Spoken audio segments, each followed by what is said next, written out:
What's up, everybody? Happy Monday.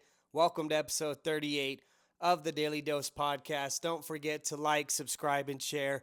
This podcast is sponsored by Jackpack LLC as well as 1GM Construction.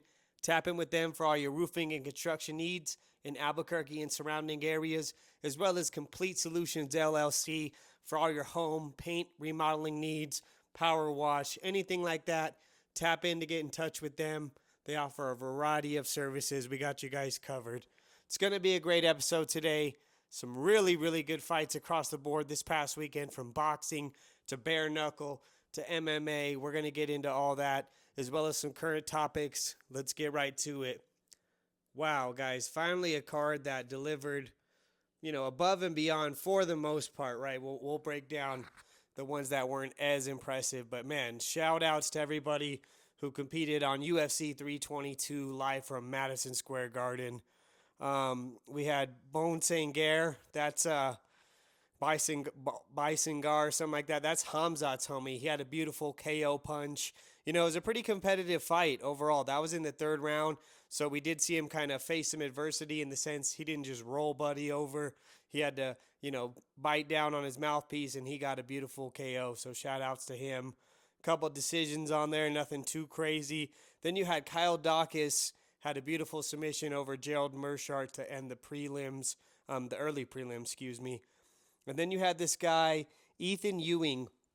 I believe he was the champion the week before in Uriah Faber's karate A1 combat. And then on 2 days' notice, takes a fight against a tough Malcolm Wellmaker. And man, he looked great. You know what I mean? Overall, it was a really entertaining fight. I think that he just had more volume and landed some really, big shots, some big moments to give him the win. So shout outs to both those guys. It was a great fight. I'm sure when Malcolm comes back, he's going to put it on whoever he fights next. Tracy Cortez gets submitted by Erin Blanchfield. Big comeback win for her. She had lost a split decision the first time they fought. So that was definitely a good one to see. Erin Blanchfield just on a hot streak. She beat Rose Namajunas before that, so really adding some good names to her record. Then you had Gregory Rodriguez with a pretty good, dominant unanimous decision over Roman Kopelev, although he did have a couple, moments. Gregory's kind of known for getting in there and being a rock'em sock'em, so definitely some entertaining exchanges. And then to end the prelims, Bo, you must have forgot nickel. Head kick, KO, flatlines Rodolfo Vieira. Was absolutely insane. Leading up to it, it was a pretty good fight. Bo was he looked a lot more relaxed, and he was putting up these big combinations. The only thing I would say is both those guys have, grappling backgrounds, so his hands were a bit low. He wasn't necessarily bringing them back as clean. Could get into some trouble with some higher level strikers, but I'm sure he'll work on that. Overall, the volume, the mixing up of the combos, he looked really solid, so shout outs to him. Benoit St. Denis comes out and KOs Benir Dariush, one punch, 16 seconds. I mean, that was absolutely nuts. Nobody saw that coming. I thought BSD would have a unanimous decision win, but man, that was insane. Then you had Carlos the Gangster, Pratas, smoking, drinking. That dude is just a whole vibe, man. I'm sure he's probably still partying in New York as we speak, but he had a hell of a performance. KO's Leon Edwards with a long straight left, snipes him. I mean, Leon didn't even try and put his hands down to stop himself. He was out of there. He hit the ground. That was an insane KO. Right after that, Michael Morales TKO Sean Brady. He has an even longer reach than Carlos Pratas. He was really getting some good uppercuts. He was just landing and just put it on him. So it's pretty crazy to see. Now, the co-main and the main were dominant. Don't get me wrong. It's impressive in that sense. Especially Valentina, not very entertaining, right? She definitely dominated. She little sister, big bro, big sis, whatever you want to call it, Wei Li. But so that just shows she was just bigger. She just, stayed positioned. She didn't really try and do too many submissions or ground and pound. That's, my only critique. Obviously was dominant. She's great. She's older in her career, still doing her thing, but definitely pretty boring. And Islam versus Jack Della Maddalena. Now, Islam gets the unanimous decision win as well. This one wasn't as boring, right? The difference with Valentina, she's bigger, right? Wei Li was coming up, so it's like you just big broed her. But, Islam was coming up in weight class, and he big broed Jack Della Maddalena. Now, I get Islam's great, nothing against him, but Jack, did you wrestle all camp, buddy? Or did you just work, defensive jiu-jitsu that you never even put up?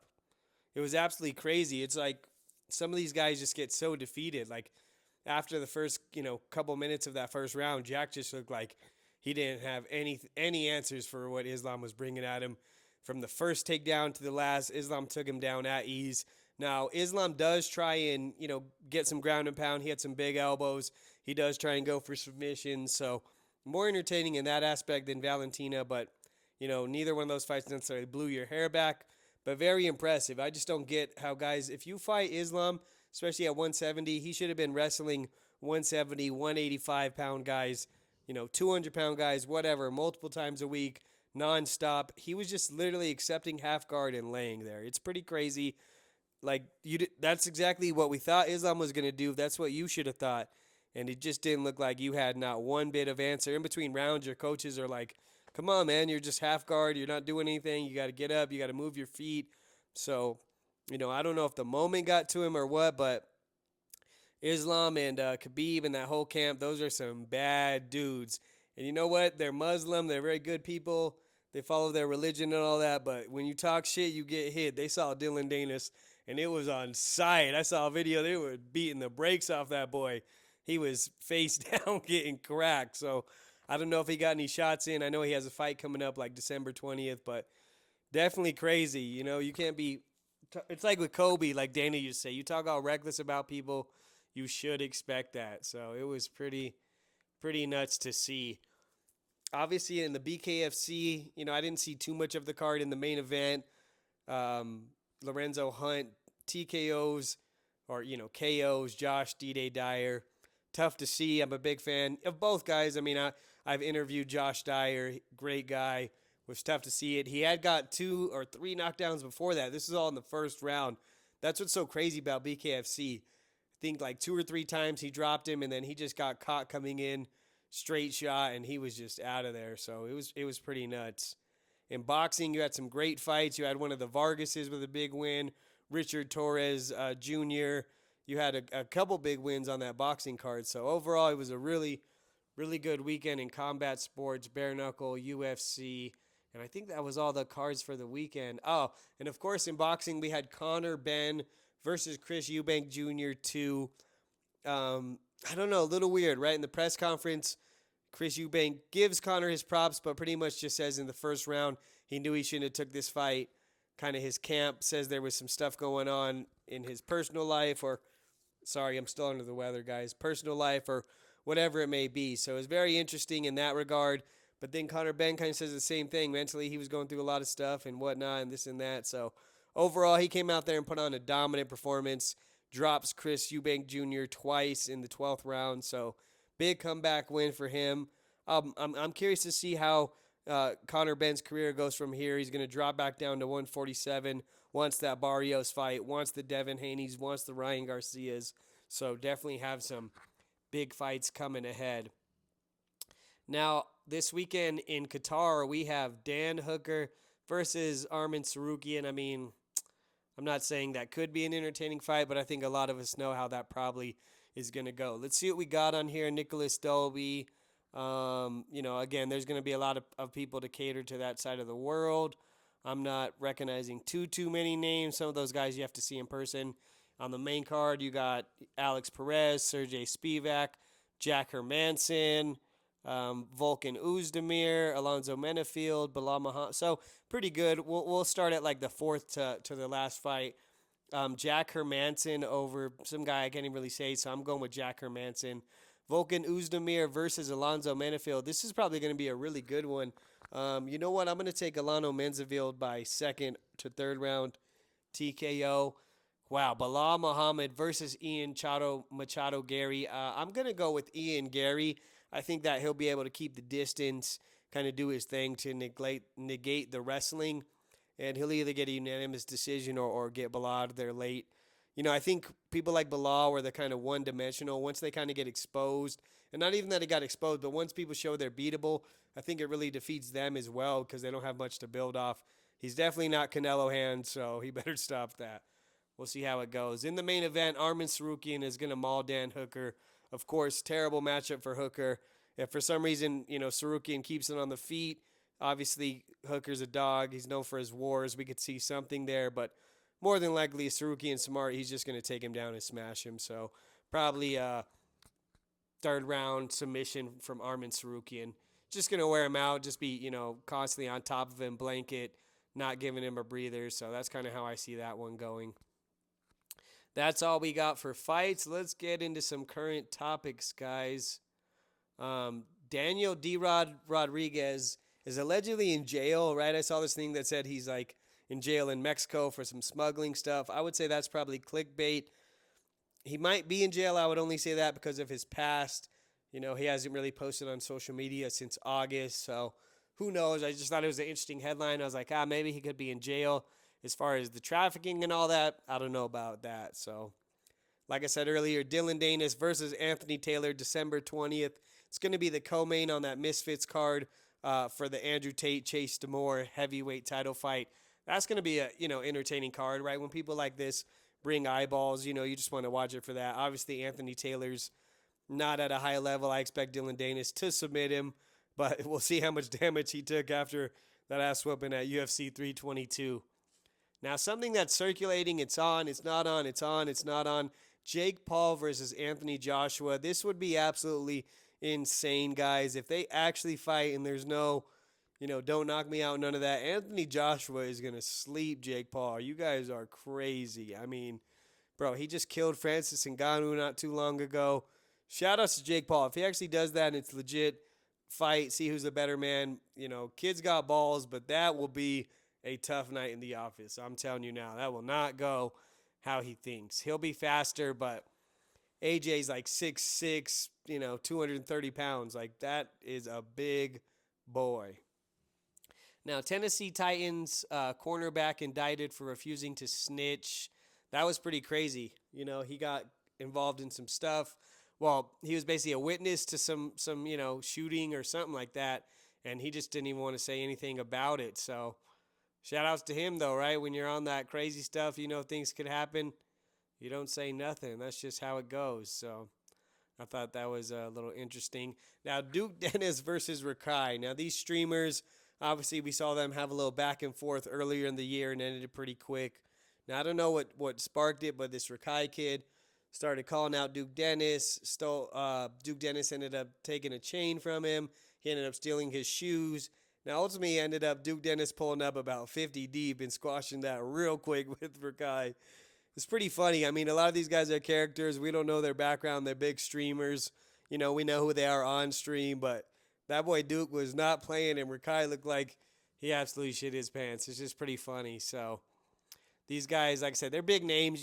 You never really know if they're just, again, doing it for the content. Are they playing around? Are they, is it kind of in the middle? I don't really know, but it was just funny to watch. At first, I was like, damn, Duke's going to let him just punk him like that, and then he rolled up deep, not playing around. So it's just entertainment at the end of the day. Now, Tekashi69, he's been on a lot of Neon and Aiden Ross's streams, and recently he claimed to have slept with Ayesha Curry. I'm going to say hell no. I don't know if he owns a mirror, buddy. I'm sure there's plenty of women just for who you are, the money you got will get with you. You look like a damn detention desk. You know what I mean? You're not much better than Blueface, buddy. Then your hair, like, come on, dog, stop it. So you didn't get with Ayesha Curry. And, again, I bet you wouldn't say that shit to Curry's face. Curry's not a goon or nothing like that, but he'd probably smack you upside your head. So Akon got locked up in Georgia. Akon was arrested. I'm not sure why. Hopefully it's just some misunderstanding or nothing crazy, but I just had to say he was locked up. I just felt that was fitting. So, streamer WhistlinDiesel arrested for tax evasion. He looked very confused.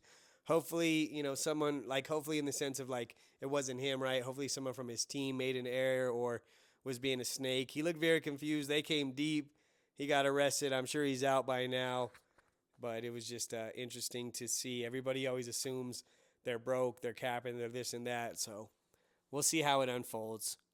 Last Chance U coach John Bean shot at Laney College in Oakland. This was sad. I don't know if all the details has came out yet. Someone ran up on him, shot him. just a terrible thing, man. Again, you don't know the details, but it's not up to us. We don't get to decide whose lives we get to take, and it affects so many people when you do that. His life's over. Whoever did that's life is over. I mean, there's just so many factors in there. So Max be free from prison, and that boy is living it up. It's cool to see when people get their respect.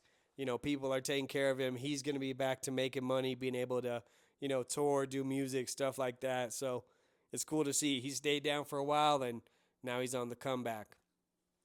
Speaking of jail, I don't know what Blueface is up to in jail, but he's been acting very sus since he got out. I don't know if he's just trying to get the clickbait and whatnot, but Buddy is doing some very sugar in the tank type stuff. So, comedian Oshkosh, he's on that podcast with Andrew Schultz and all them. Now, again, I don't know. He's a comedian, so it could just be a joke, but there's videos of him where it looks like he's praising his new wife or what fiance, how amazing she is. He's glad he didn't meet her sooner. She's a clean, wholesome woman. And Buddy, there is some podcasts of her saying some very not wholesome stuff. She was in college, a wild lady, whatever. I'm not saying she didn't grow from it, but it's just funny the way he's talking about it. And again, he's a comedian, so I don't know if it's clickbait, but if not, Buddy, the internet is cooking you, so you're going to know soon enough if you don't. Now, that was a pretty good episode today, guys. Great fights. That was a big weekend. Like I said, the boxing card, the BKFC, the UFC, everything delivered. Great weekend in fights. Always love to see that. We'll see how this Qatar fight ends up being. Lots of current topics. Really appreciate everybody. Of course, before we get out of here, the message of the week. Greatness and madness are neighbors who borrow things from each other time to time. To get to greatness, to get to the top of anything you want to do in life, you have to be a little mad. You have to have confidence. You have to believe in something that has not yet happened. So keep that in mind. If people think you're mad because you're locked in, you're a little off, you're a little this, that's right where you need to be, guys. I appreciate everybody. Thank you for tuning in to episode 38 of the Daily Dose Podcast. Don't forget to like, subscribe, and share. Pressure is Privilege hoodie coming soon. The shirts pre-order is almost done. I'm going to have shirts available. And then hoodies coming soon as well, so tap in for that. If you're in Albuquerque, you need any remodeling, home services, Complete Solutions LLC. We'd love to take care of you. Thank you so much, guys. I'll see you next week.